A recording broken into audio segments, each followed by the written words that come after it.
That's the labrum there. See that little thing there? Yeah. And it attaches there. Yeah. So some people just tear that off and we Okay. stitch that back on. Yeah. You have done a different one. You fractured the piece of bone there. Okay. When you fracture the piece of bone, Yeah. that's what it looks like, just like that. Yeah. And this bit here Yeah. is attached to the bone. You don't tear the ligament and fracture the bone. Instead of tearing this off, you go through here. Okay. Okay? Yeah. So here's somebody that's just torn the ligament off, Yeah. and here's the socket. Yeah. What you've done is you've chipped this bit off, Yeah.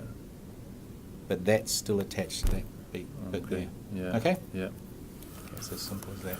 So that Okay. was my surgeon explaining to me exactly what's going on in my shoulder. Suffice to say that I have an unstable shoulder and that's why it keeps popping out. If I don't get it fixed, then it's just going to keep on reoccurring. And the problem is that it's incredibly unstable at the moment and it's just getting more so. So the bicycle accident that I had, which was in one of my previous videos, you know, there was no way that shoulder should have popped out in that accident. But because of what's there at the moment, I can be doing an everyday activity and, you know, my shoulder will pop out. Apparently the shoulder socket, you know, is really shallow. If you imagine a ball on a golf tee, that's how the shoulder, you know, that's how the shoulder socket works. The arm bone is the golf ball and the tee is the, you know, is the shoulder bit.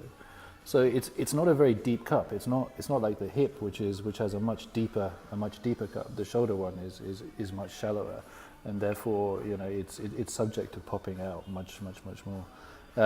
So one way or the other, I'm going to have to go in and have this operation and get it done. So yeah, that's a bit of an update on the shoulder, and I'll keep you posted as to what happens next. And if anyone's got any suggestions on shoulder, because I know there's a lot of work that you can do to strengthen some of the muscles, you know, in the shoulder.